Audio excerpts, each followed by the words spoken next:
Victoria, Austin Abrams.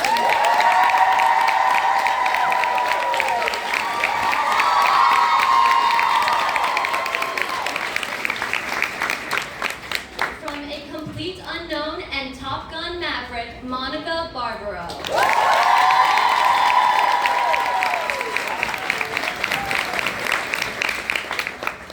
From Monsters, Menendez Brothers, and Grotesquerie, Nicholas Alexander.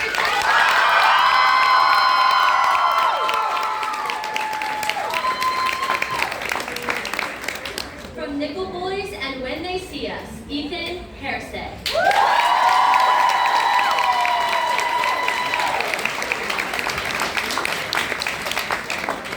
From the 688 and Sisters, Ebony Obsidian.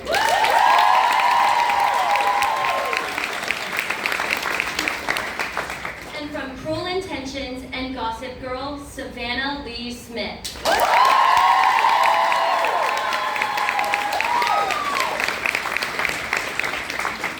And our moderator from Entertainment Weekly, Patrick Gomez.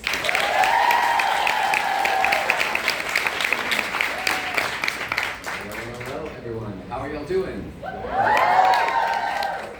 We are thrilled to have this long partnership with SCAD and be able to bring in a Breaking Big panel in front of all of you who are also hoping to break big. And that's what makes this so special, because this is full of students who want to learn and grow, and so no pressure at all. Just give total insight the entire time, little nuggets of gold. That's all we need. Just gold, just gold. No, thank you all so much for being here. We're thrilled to be here in Savannah. It's one of my favorite times of the year to get to come out and do this, and get to do it with all of you. So congratulations on your awards. But before we get to all the projects that you're being celebrated for today, I want to start by going back to the beginning with all of you, and we'll just go down the line this way, since Austin, you've had the most time to acclimate yourself to the stage. And want to get back to what made you even want to get into this industry? When did you fall in love with acting, and when did you realize, oh, this isn't just something I like to do, it's something I want to do with my life? Hey, what's that?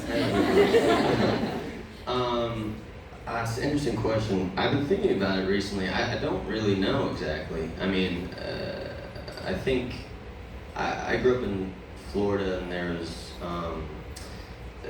it's kind of like a theater-y kind of town. So there's a bunch of theaters, and there was a camp, and I think I was just shy. My mom put me in a class. Maybe it was something that I needed, some sort of like expression that I wasn't getting at home, or needed some understanding of what was going on internally or something like that. And I don't really know why I decided to keep doing it. I guess I think because I liked it, I hope. And I think some sort of love for movies, but it's a little bit mysterious, really. I don't have exactly like a great answer for it. So I was thinking, there's things that I used to just kind of say, but I was really thinking about. I was like, I don't really know, because we tell ourselves stories, and then it's for so long, and we don't really know if they're real anymore. But it's kind of the story I have right now. So Appreciate it. Monica? I was put into ballet at a really young age, and so I was like performing pretty young.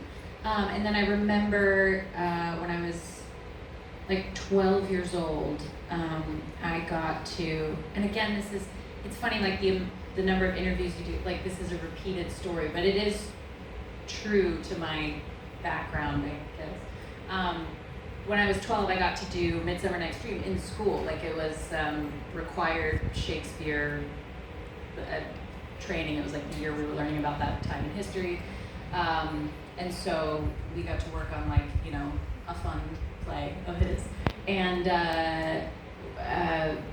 I had such a blast doing it. And that same year I got to do, I did the Nutcracker every year with ballet, and I got to play basically a little boy by the name of Fritz. And I just had this euphoric experience on stage, getting to be like mischievous, and I felt like I didn't have to behave because he's like, he like, that's his whole character. He misbehaves, he breaks his sister's toy, and that sets the whole story off. And so I could just like run around and be a little brat, and I was like, I just felt so free and had so much fun with that, and there was no ballet to it at all. And I enjoyed that so much. I was like, oh, I think what I really like about dancing is, or performing dance is actually like the part of it that is acting, and that is, you know, like building a character and just disappearing in that. And I went to college for dance, and then when I got out, or I started taking like elective courses in acting because I already knew, obviously, that I was like interested. And then when I graduated, I just started like using my dance resume to self-submit to short films and student films, and kept going. We're glad you did. Was that, wait, what? That was cool. Did that answer your question, or was that just like my biography? It was both, but that's the question. Okay. Hi guys, thank you for having me at your school, by the way. This is such a cool town. I was a speech and debate kid. Are there any recovering speech and debate nerds in the audience? I imagine there's probably a few of us. Yeah, so that was kind of like my first small foray into acting, and then the guy who ran the speech and debate program, he took over the theater program at my school, and they put on a play, To Kill a Mockingbird, and they needed an Atticus because the Atticus got sick like 10 days before the show went up, and he asked me to do it as a favor, and I said yes. And I was not very good at going to class, so the faculty showed up, and they're like, hey, I think you're supposed to be in my class, but I just want to let you know, like, I think that you should do this as your job. And that was super weird to hear because it's like not part of, I grew up in Denver, Colorado. It's not part of Denver's infrastructure, right? Like you grow up in Los Angeles and New York, and like you're in the entertainment industry, even Atlanta, like you're in the entertainment industry, you know?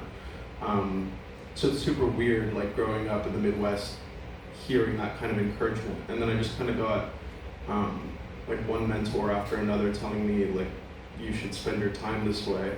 And whenever I did it, it kind of felt ridiculous for me to spend my time in any other way. And I guess that's why I'm here.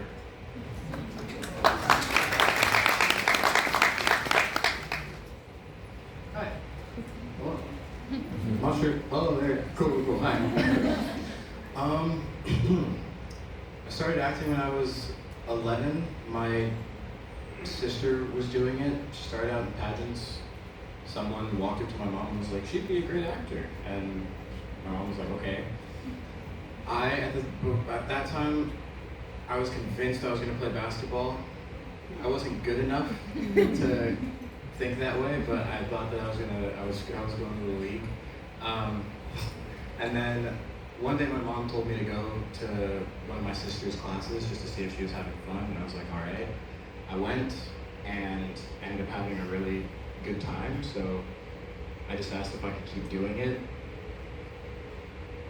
And then a few things happened. I ended up, getting interest from some reps. And at the time we were living in Massachusetts, so my parents were like, okay, do you really want to do this? Is this your dream? To an 11-year-old. And I was like, yeah, this is fun. And they were like, okay. So they just moved me and my two younger sisters to LA, and that's where it all really started. So I'm very thankful for my family for believing an 11-year-old child. I think that it started to become something that I was really passionate about, and like I realized like, oh, this is what I, if I'm fortunate enough, want to do the rest of my life in high school. I did a few things on stage. I played seaweed in Hairspray, and it was like doing the show that weekend is what made me realize like, oh, this is something that I'm really passionate about. Performing on stage and just like really existing as another person and feeding off of the energy from the audience and the other actors on stage. I was like, oh yeah, this is the best thing ever. So that's when it became something I realized that I really wanted to do. And yeah.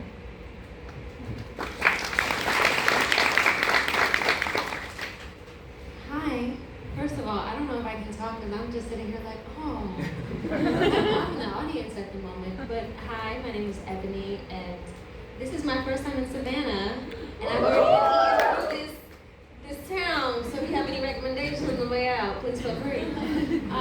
But no, I'm so inspired hearing fellow actors and how they came into this, because I think it's really strange sometimes talking about your own story. You don't always remember the details. You don't always, just kind of tab things. And I recently had the opportunity to go through some just old boxes that were saved from my childhood, and I didn't realize that I had actually been acting forever. I actually had been playing pretend since childhood and never thought about it as a job, always just thought about it as fun and as something that created a release for me and things that could help me have friends and just make people laugh and cry and do all the things that we do normally and kind of humanize them in a way that's a lot less judgmental. I didn't realize that that's what I was doing as a kid.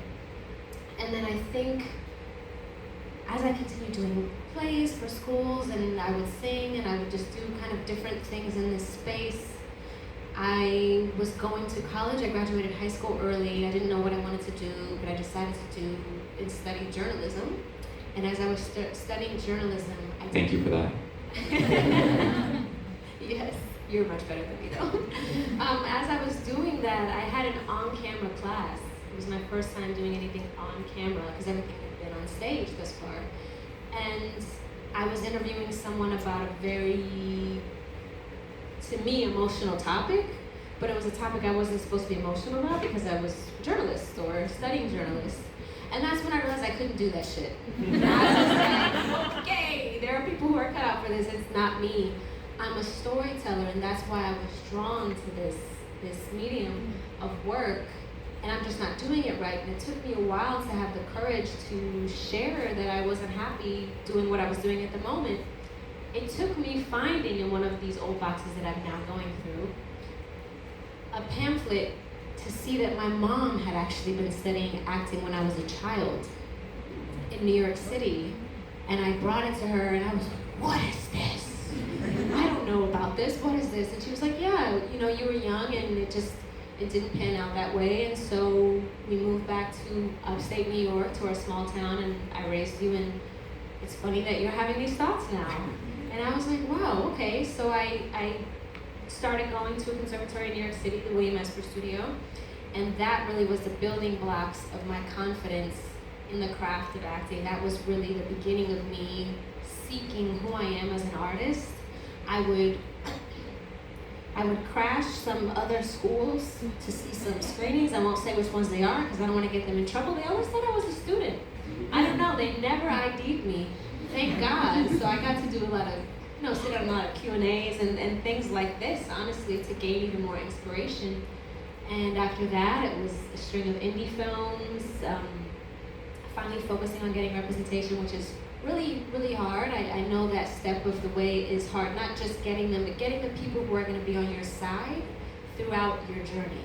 It's not enough to just have people have you on their team. You want the people who believe that you are who you are, before you may even know it. So for me, I'm just very grateful to be in a space where I am aware of what I would like to contribute to this space and who I would like to work with.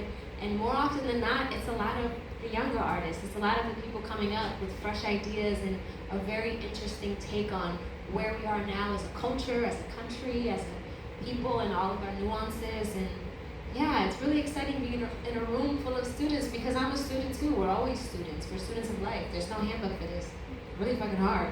Can I cuss here? Yes. I'm gonna say yes. Leave it out. Sorry.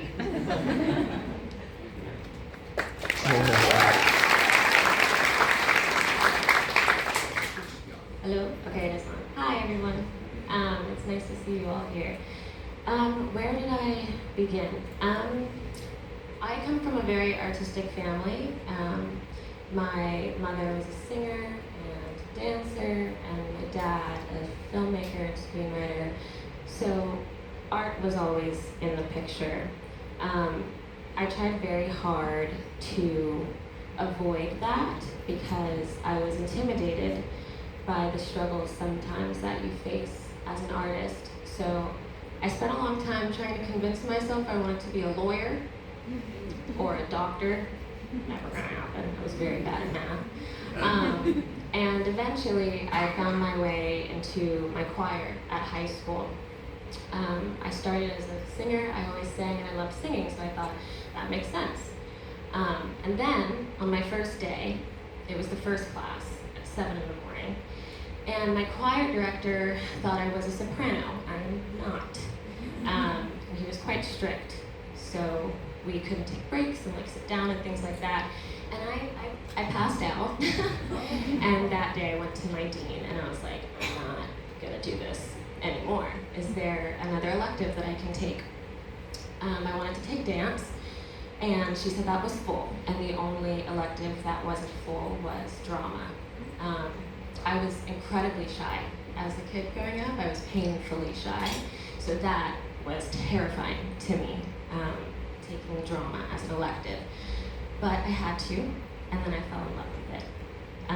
I started doing the plays and the musicals at my high school, and I was just bit by the bug, and I knew that this is something that I wanted to do for hopefully the rest of my life.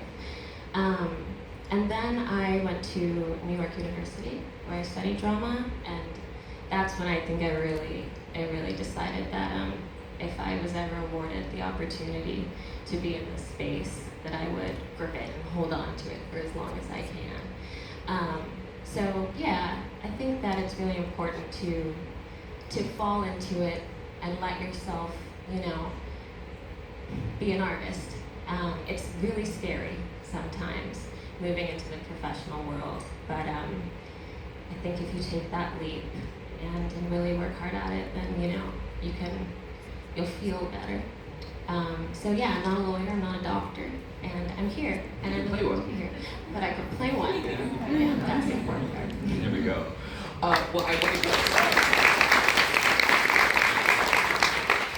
we're going to get to the projects that got you these awards here today and all the successes that you've had. But before we get to that, I hope that at least a few of you would be willing to share some of the less successful stories. You all, the acting is an industry where you hear no way more than you hear yes. And I want to hear a little bit about how you navigate that part of just living through life, getting all those no's, but also hearing.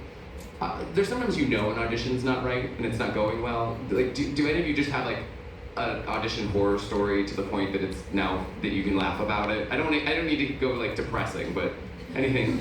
Yeah. Okay. Sure, why not? I was auditioning for something that I did not want to get, and so I decided that I would bomb it. And they offered me the role. I will say though, it was a commercial type of space. It wasn't necessarily like a dramatic role or anything like that, so it was more condensed. But I have had longer auditions. I was auditioning for something for 3 months. And from what I understand, they were writing as the audition process went.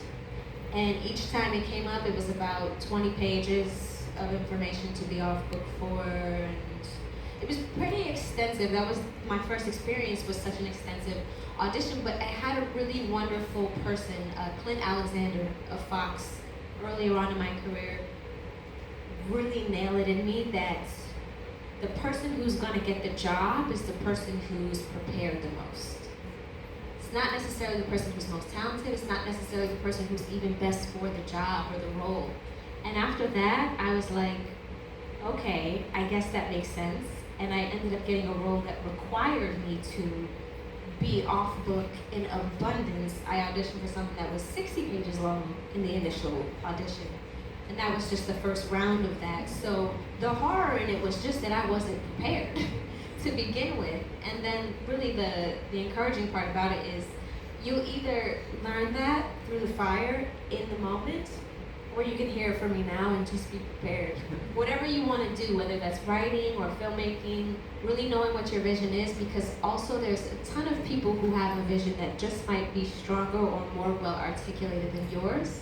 And sometimes that can be the thing that wins out as well. So really take your time to cultivate who you are again as an artist, because that's what will protect you and who you'd like to be in this space. It can be a bright moment just after you fall on your face.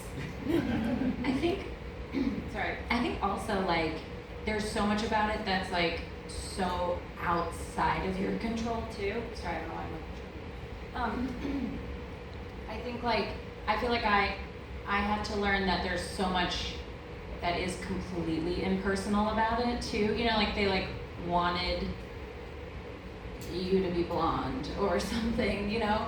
And that can be a factor too. Or you find out later that like the producer was actually like wanted to hire their friend's friend or something anyway. Like, and I used to not really believe that. I like felt like it was all within my control, and it's important to pay attention to what you can control, like your preparation, and also your artistic vision and your connection with yourself is so important to have, because it can be so impersonal. You have to know like that you have to have familiarity with the artist that you want to be. But there's so much about it that just like has nothing to do with you, and you have to like kind of build a tough skin and understand that like there are so many elements of it that are not within your control. Worst audition experiences were definitely for commercials, which I don't even think. Yeah, which I wouldn't tell someone to not do it. I think it's like maybe a rite of passage, and also it's a great way to earn money it kept me afloat while I was trying to like, you know, do an actual TV show. And I don't think I realized how rough they were until I started working in film and TV, and then I went back to one and I was like, oh, this is brutal. I wouldn't, I do them, but it's tough, and it can be really impersonal.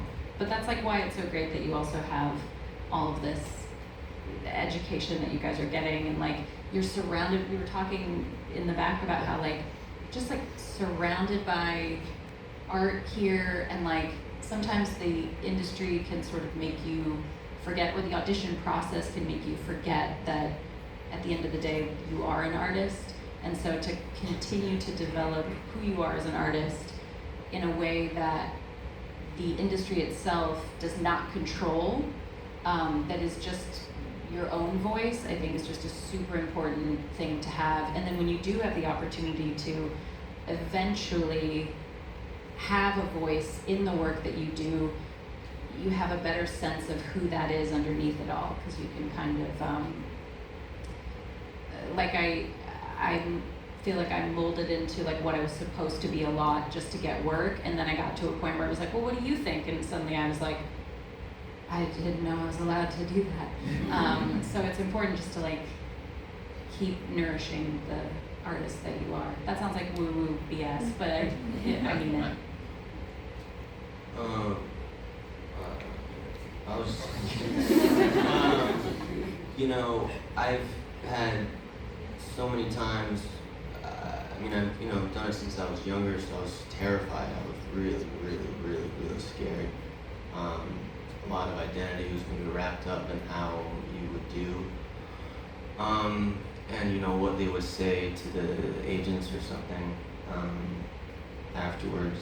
And then you get into an interesting thing where you try to deny that you even care, which, you kind of play little mind games of like, oh, I don't really care about this, or I'm just doing it for me, or something like that. But that's really not true.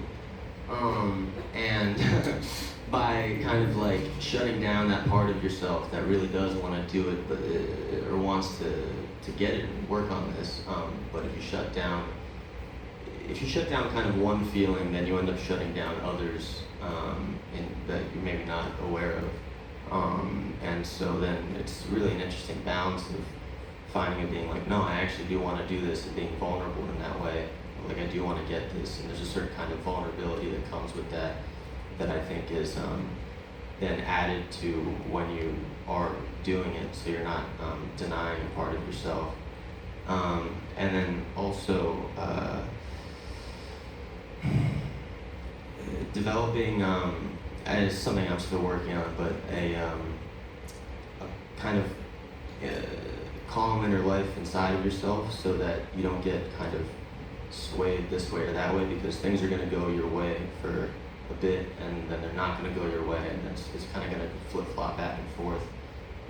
And so to not be reliant on outside things, you know, say of how your career's doing, or how you're feeling about that, or how you're feeling about how your auditions are doing, kind of create just like that centeredness inside of yourself, so that you're not kind of just at the bay of how everything is going on around outside of you. Yeah, so that's something. More than something. So you have good auditions. You have you book a role.